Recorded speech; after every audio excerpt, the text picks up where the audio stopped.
Break के बाद एक बार फिर आपका स्वागत है। माइक्रोसॉफ्ट के सर्वर में आई गड़बड़ी की वजह से दुनिया भर में हड़कंप मचा है और इसी टेक्निकल फॉल्ट पर माइक्रोसॉफ्ट की तरफ से पहला बयान आया है। कई सर्विसेज में सुधार दिखाई दे रहा है, यह बताया गया माइक्रोसॉफ्ट की तरफ से। डिजिटल ट्रैफिक को दूसरे सर्वर पर डाइवर्ट कर रहे हैं, यह जानकारी दी गई। डायवर्जन से कुछ सर्विसेज में सुधार आया है, यह बात बताई गई है। मतलब जिन सर्वर में प्रॉब्लम थी उनका ट्रैफिक किसी और सर्वर पर डाइवर्ट करके हालात को बेहतर करने की कोशिश की जा रही है। अभी कुछ सुधार दिखाई दे रहा है। पवन से और जरा अपडेट लेते हैं। पवन, उन्होंने कहा है कि एक ट्रेंड देखा जा रहा है सुधार का, यानी पूरे तौर पर सुधार का दावा नहीं कर रहे हैं, लेकिन वो कह रहे हैं कि कुछ सर्विसेज में सुधार का ट्रेंड देखा जा रहा है। जो बढ़ा हुआ ट्रैफिक है उसको दूसरे सर्वर्स पर डाइवर्ट किया जा रहा है और इस सिचुएशन को मिटिगेट करने के लिए यानी निपटने के लिए कदम उठाए जा रहे हैं। ये माइक्रोसॉफ्ट की तरफ से पहला बयान आया है और किस तरीके से माइक्रोसॉफ्ट के सर्वर के डाउन होने का असर ये है कि बहुत सारे जो क्लाउड कनेक्टेड सिस्टम्स हैं माइक्रोसॉफ्ट के, उन पर इस तरह का मैसेज आ रहा है। It look likes Windows did not load correctly, if you like to restart and try again, यानी नहीं हो पा रहा है। एयरपोर्ट पर किस तरह से दिक्कत परेशानी हो रही है उसकी एक तस्वीर आपको दिखा दें। वो मैं सामने देख रहा हूं, सब जगह N/A लगा हुआ है। पवन, बिल्कुल, एयरपोर्ट पर जो तस्वीरें आ रही हैं वो स्पष्ट दिखा रही हैं कि जो फ्लाइट इंफॉर्मेशन होती कि कौन सी फ्लाइट कौन से गेट से कितने बजे उड़ेगी, उस तरह की जानकारी अभी उपलब्ध नहीं हो पा रही है। वो स्क्रीन ब्लैंक हो गए हैं। खासकर दिल्ली जैसे एयरपोर्ट जो नो अनाउंसमेंट एयरपोर्ट है वहां पर यह परेशानी और ज्यादा बढ़ी है। दिल्ली, मुंबई, बेंगलुरु ये वो एयरपोर्ट हैं जहां पर फ्लाइट अनाउंसमेंट नहीं होती, तो बाकायदा इससे निपटने के लिए मैनुअल बोर्ड्स लगाए गए हैं जिस पे फ्लाइट्स की जानकारी दी गई है। तो फ्लाइट ऑपरेशंस की बहुत सारी डिटेल्स जो पहले डिजिटली होती थी अब वो मैनुअल की जा रही हैं। एक तरीका ये भी है कि अगर कोई वेट हो रहा है फ्लाइट में, अगर वजन लोड किया जा रहा है तो उसका वजन भी कनेक्टेड सर्वर पर जाने की बजाय मैनुअल टोटलिंग होगी, हाथ से लिख करके टोटल किया जा रहा है। यानी बहुत सारे सबकी मैथ्स भी इस बहाने चेक हो रही है। और एक जो बैक टू बेसिक्स का नारा है वो आज फिर एक बार चरित्रार्थ होता हुआ दिखाई दे रहा है। हर्षवर्धन जी, आप बता रहे थे कुछ आपके पास जानकारी आ रही है इससे जुड़ी हुई? नहीं, मैं उसी की बात कर रहा था क्योंकि वो मुझे भी किसी ने वो टिकट ही भेजा और कहा कि देखिए हम लोग घूम फिर के पुनर्मुष्को भव हो गए। हाथ से लिखने को लेकर लोग तो पहली बात तो है कि अब भूले जा रहे थे। जो फ्लाइट अटेंडेंट होंगे या जो कियोस्क पे लोग रहते हैं या जो काउंटर पे रहते हैं, जो पूरा ग्राउंड स्टाफ है, उसमें से कितने लोगों की पेन से लिखने की आदत बची होगी। वो पेन से सिर्फ टिक करते हैं। तो जो आप कह रहे हैं ना कि देरी हो रही है, तो देरी सिर्फ इस वजह भर से नहीं हो रही है कि अब आप ऑनलाइन नहीं रह गया, इंटरनेट नहीं रह गया। हाथ से आपको लिखने की आदत नहीं रहेगी, आपको नंबर नहीं लिखा जा रहा, आपको वर्ड्स नहीं लिखे जा रहे हैं, तो आपको पूरे टिकट पे लिखना है, तो ये भी एक बड़ी मुश्किल है। तो उसको लोग लिख भी रहे हैं और वजन सोशल मीडिया पे भी है। उसमें कंफ्यूजन भी रहेगा जब हाथ से लिखेंगे कि राइटिंग पे निर्भर करेगा। कोई 32 का 34 लिख रहा है तो वो मालूम पड़ा उससे 32 लिख रहा है, उसको क्या पढ़ के सीट समझ रहा है, तो ये भी क्लियर मतलब कंफ्यूजन रहेगा कि सिर्फ लिखा क्या है। 54 का 74 हो गया। कभी पहले जाते थे तो वो इंडियन एयरलाइंस की फ्लाइट की जब वो होती थी चेक इन के लिए टिकट, तो उसमें तो वो 4 स्लिप लगी होती थी और वो बॉल पेन से लिखकर उस पर, हाँ बहुत पुराने, हम तो आर्कियोलॉजिकल इंपॉर्टेंस के लोग हैं, तो उसमें वो मैनुअल किया करते थे। अब आजकल मैं मजाक में कहता हूँ कि मेरी कंप्यूटर पे जो वो राइटिंग है ना वो अच्छी है, हैंड राइटिंग तो नहीं। एक चीज मैं जोड़ना चाहता हूँ हुसैन साहब आपके साथ कि अभी हम लोगों ने चर्चा की थी पूरा सावन को लेकर और जो पूरा उत्तर प्रदेश के मसले पर, और उस पर मैंने एक कमेंट किया था, उसको लेकर बहुत सारे रिएक्शन मेरे पास आए। अच्छा। मैं चाहता हूं कि मेरा मकसद जो है केवल यह है कि सांप्रदायिक सौहार्द बना रहे। यदि मेरे बयान से किसी को लगता है कि वैष्णो देवी की बात है या कोई वो नहीं है, उसके लिए मैं माफी चाहता हूं बिना शर्त कि भाई कोई मेरी मंशा केवल सांप्रदायिक सौहार्द बनाए रखने की। और मैं बार बार इसीलिए जोर दे रहा हूं कि जो हमारी लीडरशिप है देश की, वो सांप्रदायिक सौहार्द पर आपकी बात चली गई। समीर जी, आप भी कह रहे थे कि आपके कोई मित्र हैं जो इसके बहुत एक्सपर्ट हैं और जो बहुत लोगों को ट्रेनिंग देते हैं। ऐसे सिचुएशन से निपटने को लेकर कभी कोई बातचीत हुई उनसे? नहीं, इस तरह की सिचुएशन मुझे लगता है पहली बार आएगी और माइक्रोसॉफ्ट भी इस सिचुएशन के लिए बहुत तैयार नहीं रहा होगा जिस तरीके से अटैक हुआ है। और मुझे लगता है साइबर क्राइम भी हो सकता है और साइबर एक टेरर भी हो सकता है। कोई इसको मतलब पूरी दुनिया को दहलाने के लिए अब इसी तरह के हमले होंगे। अब जो लड़ाई होने वाली है या एक दूसरे कंट्री को नुकसान पहुंचाना होगा वो साइबर क्राइम से होगा। आपके बैंक अकाउंट होल्ड कर लो, आपके फाइनेंस मिनिस्ट्री को करो, आपके दूसरे सिक्योरिटीज को लीक करके आपकी इंफॉर्मेशन कर लो या टेरर क्रिएट करो। तो जो मेरे मित्र है वो इसी सेक्टर्स में काम करते हैं, उनका ये कहना है कि अभी इंडियन गवर्नमेंट के पास या भारतीय जो डिपार्टमेंट्स है वो उसके लिए बहुत ज़्यादा तैयार नहीं है। किसी के अकाउंट से अगर पैसा निकल जाता है तो पुलिस में अगर कंप्लेंट करने जाओगे तो पुलिस के पास वो सिस्टम नहीं है, इतनी ट्रेनिंग नहीं है या इतनी फैसिलिटी नहीं है कि वो पता कर सके कि आपका पैसा किसने निकाला है। उससे निपटने की अगर स्थिति नहीं और तो यहाँ तो उसके लिए आजकल पुलिस डिपार्टमेंट प्राइवेट जो लोग इसमें एक्सपर्ट है उनकी मदद लेते हैं, और वो एक्चुअली भारतीय पुलिस को, कई स्टेट पुलिस को वो फ्री में सर्विस प्रोवाइड करते हैं कि ऐसी कोई अगर एफआईआर आती है, ऐसी कंप्लेंट आती है किसी अकाउंट से पैसा निकल गया, लाख 2 लाख रुपए किसी ने कर लिया है, तो मध्यम वर्गीय आदमी के अकाउंट से 2 लाख निकल गया तो उसके लिए तो सदमे से कम नहीं है, वो थाने में जाके रिपोर्ट करेगा। तो वो इसकी मदद लेते हैं और फिर वो बताते हैं कि किस अकाउंट से निकला है, कैसे गया है, कहाँ ट्रांसफर हुआ है और ये किस ओरिजिन से आया है। तो मुझे लग रहा है ये उसी इसका बड़ा एक मामला है। मिनट में घपले होते हैं। देखिए ऐसा अनेक कंपनियां भारत में बन गई हैं। मैं एक जगह बैठा हूं, मेरे एक फ्रेंड है, बैठे बैठे 3,40,000 रुपया उनका निकल गया उस समय से, और लगातार 6 महीने से दौड़ रहे हैं। अभी जो दुनिया भर से न्यूजीलैंड वगैरह का मैं न्यूज पढ़ रहा था तो है कि कंप्यूटर बार बार रीस्टार्ट हो रहा है, उसको रीड ओनली मोड में कंप्यूटर चला जा रहा है। हाँ, उसमें इस प्रकार से आ रहा है, इसको क्राउड स्ट्राइक डूम्सडे का नाम दे दिया गया है। अच्छा, जो साइबर एक्सपर्ट है उन्होंने क्राउड स्ट्राइक डूम्सडे का नाम दिया है कि इसके, वही जो बता रहे थे ना पवन नारा, कि ये जो सॉफ्टवेयर है एंटीवायरस का, उसके कारण ये समस्या आ रही है। तो अगर उस सर्वर से ये सॉफ्टवेयर हटाया जाएगा धीरे धीरे तो ये समस्या दूर हो सकती है। अभी मैं पढ़ रहा था एक वहां। ठीक है सर, एक बार फिर से हम पवन के पास चलते हैं। पवन, अभी हमने एविएशन सेक्टर की सिर्फ बात की है, लेकिन एक और सेक्टर है हेल्थ सेक्टर। इतना बड़ा हेल्थ सेक्टर, ऐसी जगह जहां एक एक लम्हा मरीज के लिए कीमती है, उसकी जान पर बनी हुई है, उस सेक्टर से आपको क्या खबर मिल रही है? वहां पर किस तरह की परेशानियां देखने को मिल रही हैं? देखिए, हेल्थ सेक्टर में अगर आप देखेंगे तो पेशेंट इंफॉर्मेशन मैनेजमेंट सिस्टम होता है जो इस तरह के सर्वर का इस्तेमाल करता है। वो कुछ सेकंड के लिए अगर गायब हो जाए तो भारत में तो जहां मैनुअल रिपोर्ट्स हैं या मैनुअल एक्सेस टू डायग्नोसिस है वहां कोई दिक्कत नहीं है, लेकिन अमेरिका और ब्रिटेन जहां आपको हेल्थ रिपोर्ट्स भी डिजिटल फॉर्म में मिलती हैं वहां जरूर इंपैक्ट होता है। इतना ही पवन, मेरी जानकारी ये कह रही है कि बहुत सारे ऑपरेशंस में भी आजकल सर्जरीज में इसका इस्तेमाल होता है। जी बिल्कुल, सर्जरीज में इस्तेमाल होता है, लेकिन अभी इस तरह की जानकारी हमारे पास नहीं है कि सर्जरीज इफेक्ट हुई हो, क्योंकि अभी भी अगर हेल्थ सेक्टर में देखा जाए तो डायग्नोसिस और पेशेंट मैनेजमेंट एक ऐसा सेक्टर है जिसमें डिजिटल इंटरवेंशन बहुत ज्यादा है। ऑपरेशन थिएटर में अभी तक वो डिजिटल इंटरवेंशन कम से कम हिंदुस्तान में इतनी नहीं है, तो वो एंगल है, इसीलिए हॉस्पिटल्स की अभी तक कोई खास खबर नहीं आ रही है। ठीक है, थोड़े इंतजार के बाद शायद कुछ खबरें वहां से आए, लेकिन बेहतर यह है कि कहीं से कोई बुरी खबर ना आए। अब जरा हम चलते हैं पटना। एक बड़ी खबर जो आई थी कि माइक्रोसॉफ्ट की तरफ से नीतीश ये बताया गया कि धीरे धीरे ट्रैफिक में सुधार आ रहा है। आप वहां पर क्या देख रहे हैं? जो कुछ देर पहले जो डिस्प्ले पे आपको नजर आ रहा था, अब वो सब कुछ वैसा ही है या कुछ हल्का फुल्का इंप्रूवमेंट देख रहे हैं आप? नहीं, देखिए अभी भी जो सर्वर है डाउन है, और जितने भी आपको काउंटर नज़र आ रहे हैं इन सबों के सर्वर डाउन है। और फ्लाइट्स जरूर, अभी ये नहीं कहा गया है कि सारी फ्लाइट कोई कैंसिल हो गई है, लेकिन देर से चल रही है। और नीतीश, अगर बात हो पाए कुछ मुसाफिरों से, अब देखिए ये कुछ परिजनों से, तो जरा बात करके देखिए उनको क्या खबर है। आपको क्या, कहाँ जाना था आपको? जी, मुझे बैंगलोर जाना था, कुछ फैमिली इमरजेंसी था, और अभी फिर अचानक से मेरे को मैसेज आया कि कैंसिल हो गया फ्लाइट, और इनका ना वेबसाइट काम कर रहा है, ना कॉल कोई अवेलेबल है, कुछ भी अवेलेबल नहीं है। यहाँ आने के बाद भी, इतने दूर आने के बाद भी इनका सर्वर अभी तक कुछ काम नहीं कर रहा है, कोई रिस्पॉन्स नहीं है। आप लोगों ने बात की तो क्या कह रहे हैं एयरपोर्ट के? वो कह रहे हैं कि अब सर्वर आएगा तो ही बात होगी। और आपकी फ्लाइट जो आज जा रही थी वो जा रही है या लेट से जा रही है? कैंसिल कर दी? जी। कौन सी फ्लाइट थी? स्पाइसजेट। वजह क्या बताई जा रही? कोई वजह नहीं है, बस it stands cancelled. Nitish, call receive नहीं करने के पीछे की वजह क्या है? किस पर्पस से जा रही थी आप? एक बहुत फैमिली इमरजेंसी है और बहुत अर्जेंट है वहाँ पहुँचना, जो मेरे को पहुँचना ज़रूरी था, और अब तो कुछ भी नहीं है अवेलेबल। और 25 तक ये कह रहे हैं कोई डायरेक्ट फ्लाइट्स भी नहीं है। तो आपकी बात जिससे भी हुई है, जो एयरपोर्ट के अधिकारी हैं, वो इसकी वजह क्या बता रहे हैं? इसकी वजह कुछ नहीं, लोग कह रहे हैं कि ये पहली बार ऐसा हुआ है कि सर्वर डाउन है, पैन इंडिया इशू है, ये सिर्फ यहाँ का नहीं है, तो क्या बोल सकते हैं? ऐसे सिचुएशन में हम लोग की कुछ आंसर भी नहीं कर सकते, क्या बोला। काउंटर पे आप गई जहाँ पे?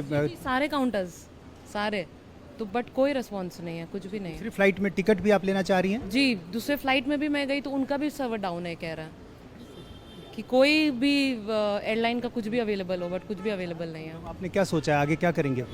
अब तो इन्हीं के भरोसे, अब तो ट्रेन तो हो नहीं सकता, इन्हीं के भरोसे अब ये जब करें जो करें, कुछ नहीं। आप लोग यहाँ इंतज़ार कर रही हैं कि आगे क्या जानकारी आती है? नहीं, अभी तो हम लोग बहुत इंतजार किए, सबसे बात भी किए, अब हम लोग घर निकल रहे हैं और आगे देखते हैं। बड़ी विकट स्थिति उन तमाम लोगों के लिए जिनको किसी इमरजेंसी की हालत में कहीं से कहीं जाना था, वो तमाम लोग बहुत परेशान। एक बार फिर से हम जरा अनुराग के पास चलते हैं और देखते हैं कि वहां क्या कुछ बेहतरी हुई है। अनुराग, अभी हमने खबर दी दर्शकों को माइक्रोसॉफ्ट की तरफ से जो बयान आया कि धीरे धीरे ट्रैफिक में कुछ सुधार हो रहा है, जो सर्वर डाउन हुए उनका ट्रैफिक दूसरे सर्वर पर डायवर्ट किया जा रहा है, क्या कुछ वहां पर देख पा रहे हैं अभी आप?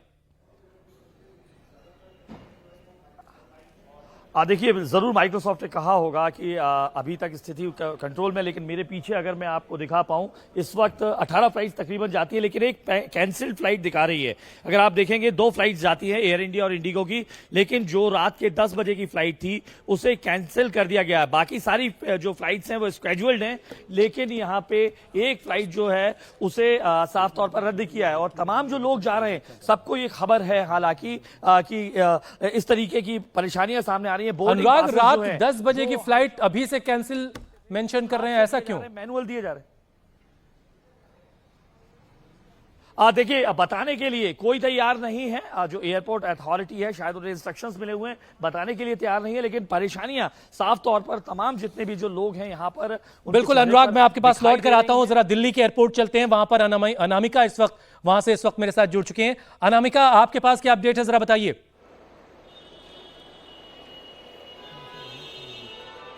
देखिए, इस समय हम दिल्ली एयरपोर्ट के टर्मिनल 3 पे मौजूद है और मैं आपको तस्वीरें दिखाना चाहूंगी कि जो कतार है वो बढ़ती ही जा रही है, क्योंकि एक तो मैनुअल चेक इन करना पड़ रहा है, दूसरा जो सिक्योरिटी चेक इन है, कुछ जो यात्री है वो यहाँ पे डीजी यात्रा की मदद से वेब चेक इन कर लेते थे, उनके लिए अंदर जाने का जो प्रोसेस था वो बहुत आसान हो जाता था, इसलिए लंबी कतारों से बचने के लिए इसे किया गया था। लेकिन क्योंकि अभी सिस्टम ठप है तो सब कुछ मैन्युअली किया जा रहा है। यहाँ पे आप अनामिका, अगर मुमकिन हो तो फ्लाइट इंफॉर्मेशन डिस्प्ले का जो मॉनिटर होता है जरा वो दिखा दें एक बार, उस पर क्या मेंशन हो रहा है? बिल्कुल, देखिए, एक फ्लाइट डिस्प्ले यहाँ पे है जिसमें वेटिंग टाइम दिखाया जाता है, लेकिन अभी सब कुछ निल है। इस समय कोई भी इंफॉर्मेशन जो स्क्रीन से वहाँ पे मौजूद नहीं है। यात्रियों को भी कंफ्यूजन हो रहा है कि आगे क्या करना है। कुछ ऐसे यात्री हैं जिनकी फ्लाइट T2 से थी, जो टर्मिनल 2 है वो बेहद इस समय ज़्यादा प्रभावित है। टर्मिनल 3 में फिर भी मैन्युअली काम किया जा रहा है, लेकिन जिन लोगों की फ्लाइट टर्मिनल 2 से थी, जिन्होंने वेब चेक इन नहीं किया था, उनकी फ्लाइट छूट गई, वो फ्लाइट आगे बढ़ गई। अब यात्रियों में एक पैनिक सिचुएशन है। मैं आपको पूरा एयरपोर्ट का नज़ारा दिखाना चाहूंगी। इस समय ये दोपहर का समय है, अमूमन इतनी भीड़ इस समय नहीं होती है, लेकिन इसके बावजूद क्योंकि सर्वर ठप पड़ा है तो आज दिल्ली एयरपोर्ट, खासकर जो इंटरनेशनल यात्री है, इंटरनेशनल फ्लाइट पे इसका सबसे ज्यादा असर पड़ा है, तो यात्रियों को परेशान होना पड़ रहा है। अनामिका, एक चीज अगर आप पता कर पाए तो जरा किसी से बात करके देखिए, पिछले 1 घंटे में क्या दिल्ली से कोई फ्लाइट टेक ऑफ हुई है?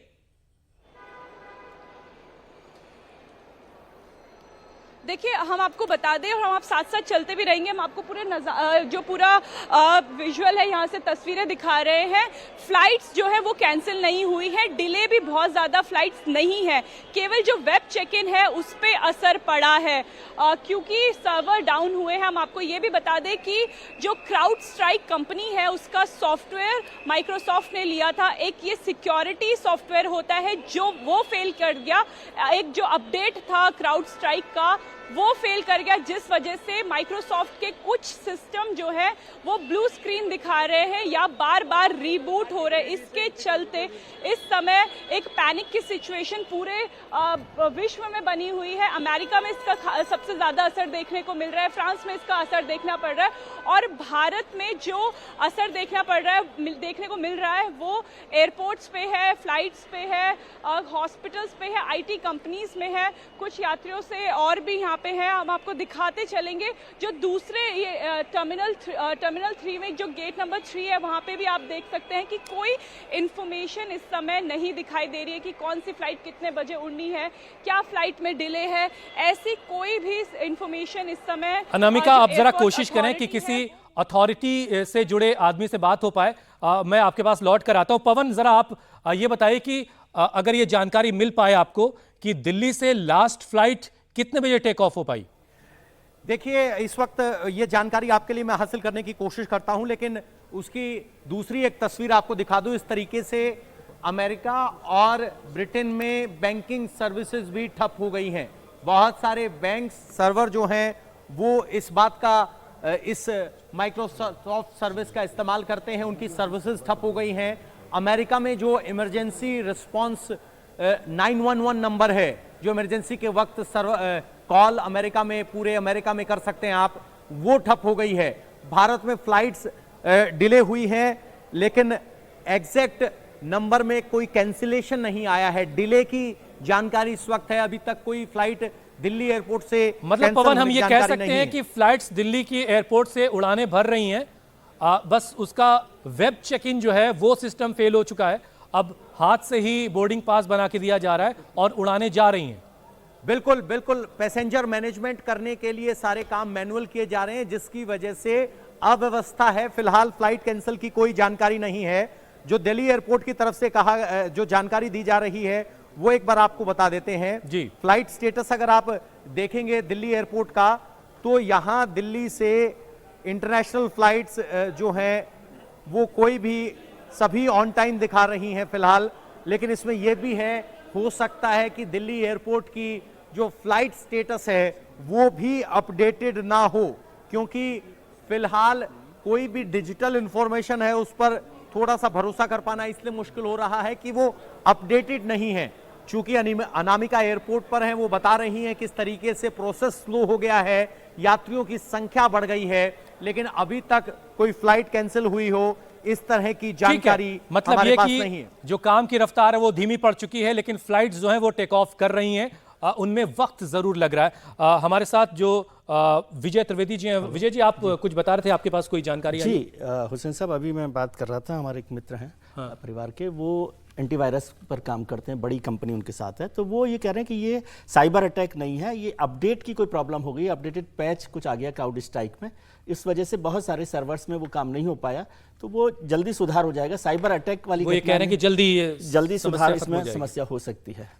ठीक है, एक बार जरा फिर से हम चलते हैं अनामिका के पास। अनामिका, आप जरा वहां की तस्वीर एक बार फिर से दिखाएं और कुछ लोगों से जरा बात करें कि उनके पास क्या जानकारी है, जो वहां कस्टमर पहुंच रहे हैं, जिनको फ्लाइट लेनी है, उनको क्या इंफॉर्मेशन दी गई है, और अगर अथॉरिटी के लोगों से कुछ बातचीत हो सके तो।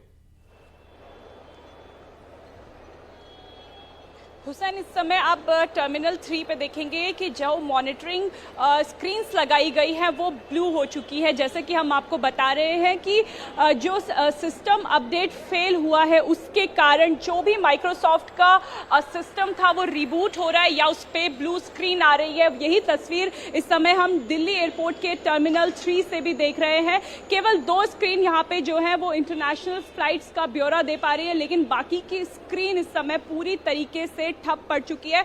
और दूसरी तस्वीर हम आपको दिखाएंगे, क्योंकि 15 मिनट का समय हमें हुआ है दिल्ली एयरपोर्ट पे आए हुए, उसके बावजूद धीरे धीरे यहाँ पे जो है वो यात्रियों की संख्या बढ़ती जा रही है। एक पैनिक का सिचुएशन। मैं अपने कैमरा पर्सन से कहूंगी कि अगर वो अंदर की तस्वीर दिखा पाए, क्योंकि हम अंदर तो नहीं जा पाएंगे, लेकिन जो ये गेट के बाहर से अगर हम थोड़ा सा जूम कर पाए तो देख पाएंगे कि दिल्ली एयरपोर्ट के अंदर अब जो अंदर का प्रेमाइसेस है वहां पे भीड़ बढ़नी शुरू हो चुकी है। हम आपको तस्वीरों के माध्यम से टर्मिनल 3 की ये तस्वीर दिखा रहे हैं, और बहुत सारे यात्री यहाँ पे जो है जिनका चेक इन 15 से 20 मिनट में हो जाना चाहिए था, वो अब घंटों का इंतजार कर रहे हैं। हालांकि जो उड़ान है वो अभी रद्द नहीं हुई है, वो डिले नहीं हुई है, ये डीजीसीए ने कह दिया है, लेकिन चेक इन की वजह से देरी जरूर हो रही है। सर, आप कहाँ जा रहे हैं? हम लोग पटना जा रहे हैं। पटना जा रहे हैं, तो आपने वेब चेक इन कर लिया है? नहीं, वेब चेक इन नहीं किया। तो अभी कितना समय है आपकी? कितने बजे की फ्लाइट है? कितना समय आप लेके गए थे घर से?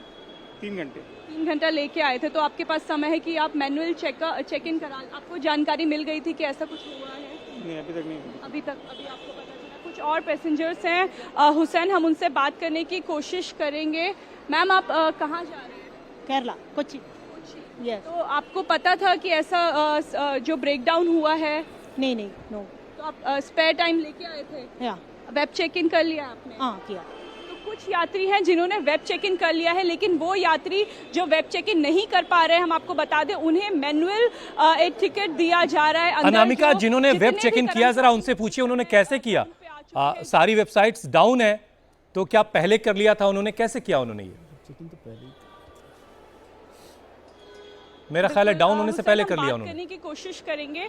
आपने वेब चेक इन कर लिया था? नहीं, साथ में। आपने वेब चेक इन कर लिया था? तो नहीं किया मैंने। आपने भी वेब चेक इन नहीं किया? अभी तो आपने पूछा था। अच्छा, आपने वेब चेक इन नहीं किए? आपने भी वेब चेक इन। देखिए हुसैन, इस रो में वो लोग हैं जिन्होंने वेब चेक इन नहीं 4 किया घंटे है। पहले ही कर लिया शायद जिन इस लोगों ने। तरीके से बांटा भी गया है यात्रियों को। जो वेब चेक इन जिन्होंने नहीं किया है उन्हें इस गेट नंबर 3A पे खड़ा किया गया है। कुछ यात्री 4A पे भी है, गेट नंबर 4A पे। उनसे बात करने की कोशिश करेंगे। सर, आप कहाँ जा रहे हैं?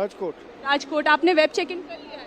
नहीं किया अभी। आपने भी वेब चेक इन नहीं किया, तो मैनुअली आपको खबर मिल गई थी कि कुछ ऐसा आउटरीच हुआ है? नहीं, कुछ पता नहीं है मेरे को। अभी आपको कुछ पता नहीं है। हुसैन, एक कंफ्यूजन की स्थिति इस समय दिल्ली एयरपोर्ट पे देखने को मिल रही है। कुल मिलाकर शायद ये भी हो कि बहुत सारे लोगों को खबर ही ना हो कि इस तरह की कोई घटना हुई है और इसका कोई असर उनकी फ्लाइट पर पड़ने वाला है। क्यों हुसैन, देखिए जो भी यात्रा करते हैं, हवाई यात्रा करने वाले हर व्यक्ति को पता है कि अगर 4 घंटे पहले तक वेब चेक इन नहीं करेंगे तो उनके लिए वहां मुश्किल हो जाएगी। और उसको लेकर कई तरह के बीच में विवाद हुए थे, क्योंकि वहां वो प्रिंट निकाल कर देते हैं तो उसके पैसे चार्ज करने लगे थे। फिर बाकायदा ज्योतिरादित्य सिंधिया ने उस पर एक्शन लिया था और वहां जो कियोस्क लगे हैं उनको मुश्किल होगी। जो कई लोग होते हैं ना कि लास्ट मिनट वाले, जिनको लगता है कि नहीं अभी तो बचा हुआ है, तो वहां पहुंच के फिर वो निकालते हैं, उन लोगों को मुश्किल होनी है। और उन्हीं के वो जिसको कहते हैं ना कि आपके सामने प्रिंट आएगा और उसको कैसे करेंगे। दूसरा क्या है कि जो डिजी यात्रा जैसी चीज है, आपने ऑनलाइन आप करके गए थे, आप वहां स्कैन करते, उसके बाद सीधे आप निकल जाते, उन सारे लोगों को नए सिरे से अब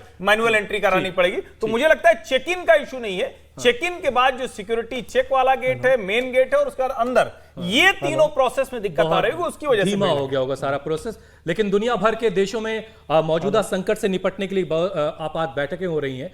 और हम जरा एक बार फिर से पवन के पास चलते हैं। पवन, कोई और अपडेट आपको मिल रहा है? हमारी सरकार ने मौजूदा संकट से निकलने के लिए कोई कदम उठाने की बात की हो, कोई जानकारी इस सिलसिले में आपके पास आई हो अब तक? देखिए, इस तरह की तो फिलहाल कोई जानकारी नहीं है, लेकिन आपको बता दें कि सिर्फ ये जो ट्रेवल, सेंसेक्स और बैंक जो आप देख रहे हैं, शेयर मार्केट, ट्रांसपोर्ट और बैंकिंग, इस सेक्टर के आउटेज की तो खबर आ रही है। मान लीजिए किसी की EMI आज जानी थी बैंक से और नहीं जा पाई तो क्या होगा? वो मैं आपको बताता हूं। अगर वो आउटेज फिलहाल इंडियन बैंक्स का सर्वर पे नहीं है, इस बात की जानकारी नहीं है। इंडियन बैंक्स नॉर्मल काम कर रहे हैं, अभी तक ऐसी कोई जानकारी सामने नहीं आई है।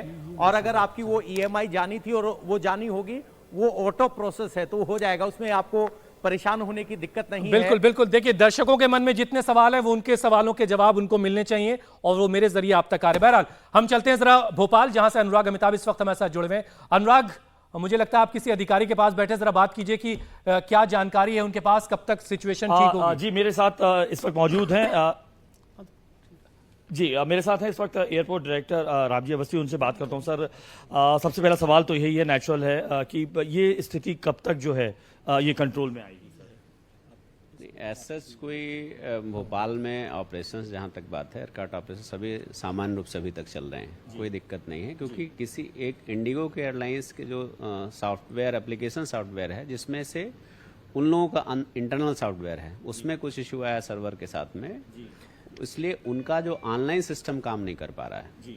बाकी सभी चीज़ें सामान्य रूप से चल रही हैं। मैनुअल जो लोग टिकट बुक कराए हुए हैं, जिनके पास ई बोर्डिंग पास ऑलरेडी हैं, तो ऑलरेडी सिस्टम से जा रहे हैं। जिनके पास में नहीं है, जनरेट नहीं हो पा रहे हैं, तो वो मैनुअल काउंटर्स के माध्यम से उनको बोर्डिंग पास इशू किए जा रहे हैं और सामान्य रूप से फ्लाइट जा रहे हैं। अगर पूरा दुनिया में हलचल है इस वक्त, देश की जनता भी अगर जानना चाहे, तो अगर आप बता पाएं कि दरअसल ये किस तरीके से तमाम एयरपोर्ट्स पे, देश के एयरपोर्ट्स पे, भले ही भोपाल एयरपोर्ट्स के संदर्भों को अगर हम लें, तो दरअसल दिक्कत किस तरीके से माइक्रोसॉफ्ट के सॉफ्टवेयर में आई है, कहाँ दिक्कत आई है इंडिगो? इसका टेक्निकल आइडिया मुझे नहीं है, बट एयरलाइंस का एक एप्लीकेशन, अपना खुद का सर्वर, उसमें एप्लीकेशन होता है, जिसके माध्यम से वो ऑनलाइन बुकिंग करती हैं, ऑनलाइन सिस्टम के साथ में उसमें आगे बोर्डिंग कार्ड उनको इशू करती हैं। ये सब प्रॉब्लम उसमें रहती, उनके सॉफ्टवेयर रहता है और उसमें इशू आया, इसलिए वो ऑनलाइन सिस्टम नहीं हो पा रहा है। बाकी सभी सिस्टम चल रहा है। अगर आपको टिकट बुक करना हो, इलेक्ट्रॉनिक टिकट बुक करना हो, तो इंडिगो सॉफ्टवेयर से नहीं इशू होगा, लेकिन आपको मेक माई ट्रिप या जो बाकी इजी ट्रिप जो बहुत सारे बाकी हैं उनके माध्यम से बुक हो रहे हैं। तो आपके कहने का मतलब है चूंकि इंडिगो ने माइक्रोसॉफ्ट का सर्वर इस्तेमाल कर रहा था, ये दिक्कत इसीलिए आ रही है क्योंकि बाकी आप कह रहे हैं मेक माई ट्रिप वगैरह से चूंकि वो दूसरे सर्वर्स पे हैं। तो मैंने बुकिंग की बात करी है, सिस्टम इंडिगो के साथ, वैसे एयर इंडिया का है, एयर इंडिया का चल रहा है सामान्य रूप से, कोई दिक्कत नहीं। अनुराग जरा ये पूछिएगा कि भोपाल से जितनी उड़ानें जाती हैं क्या वो सब अपने तय वक्त पर उड़ान भरेंगी?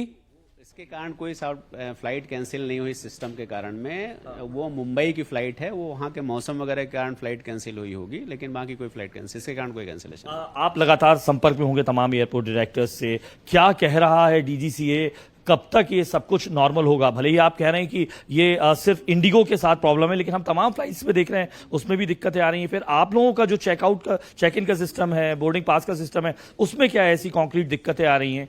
नहीं, कोई दिक्कत नहीं है, क्योंकि आप मैनुअल दे रहे हैं। मैनुअल सिस्टम दिया जाता, पहले भी मैनुअल था, ये एप्लीकेशन से नहीं हुआ करते। जब बोर्डिंग पासेस आपको मैनुअल पहले भी दिए जाते थे, कोई अभी 2-3 साल पहले तो मैनुअल सिस्टम था। इसके बाद में जब 2021-22 से ये ई बोर्डिंग का सिस्टम आया, अदरवाइज पहले मैनुअल सिस्टम, आपको काउंटर में जाएंगे, काउंटर में बोर्डिंग पास इशू होगा, उसको लेकर आप ट्रेवल करेंगे। आपको नहीं लगता एक बड़ी चिंता का विषय भी अब ये क्रिएट हो गया है? क्योंकि क्या फुल प्रूफ सिस्टम है, ये तो शुक्र की बात है कि लैंडिंग और टेक ऑफ में दिक्कत नहीं हो रही है, लेकिन फिर भी एक फुल प्रूफ सिस्टम नहीं है, कोई बैकअप प्लान नहीं है, इस तरीके के बारे में क्या चर्चा चलेंगी? चलना भी चाहिए? नहीं, बैकअप प्लान के तहत ही सभी मैनुअल सिस्टम में, मैनुअल मतलब कि आपको कंप्यूटर के माध्यम से वो भी कर रहे हैं, उसके डेटा उसमें लोकल सर्वर में स्टोर किए जा रहे हैं। बाकी वो भी सिस्टम फुल प्रूफ है। चेक एंड बैलेंस के सिस्टम से ही ये सेकंड वाला सिस्टम हमारा है, क्योंकि इसके पहले हम इसी सिस्टम में थे जो अभी चल रहा है। लेकिन तब तक सर इंटरनेट और ये तमाम सुविधाएं नहीं थी, वैश्विक एक प्रॉब्लम हो रही है, तो चिंता का विषय तो हुआ ना फिर भी इस बार? नहीं, अगर इंटरनेट चल रहा है तभी तो आपकी बुकिंग उसमें से हो पा रही है। अगर आप मेक माई ट्रिप में बुकिंग तो कर पा रहे हैं, ऑनलाइन ही बुकिंग कर पा रहे हैं, आपको फिजिकल आना जरूरत नहीं है अनुराग। लेकिन एयरपोर्ट डायरेक्टर साहब जो बता रहे हैं उसमें राहत भरी खबर उन तमाम लोगों के लिए जो इस खबर से बहुत परेशान थे। लेकिन एक बार हम जरा पटना भी चलेंगे, वहां जो स्थिति है, जो नीतीश दिखा रहे थे कि वहां पर फ्लाइट्स कैंसिल हो रही हैं, लोग परेशान हैं, लोग जहां जाना चाहते हैं वहां नहीं जा पा रहे हैं। आखिर ये स्थिति क्यों? एक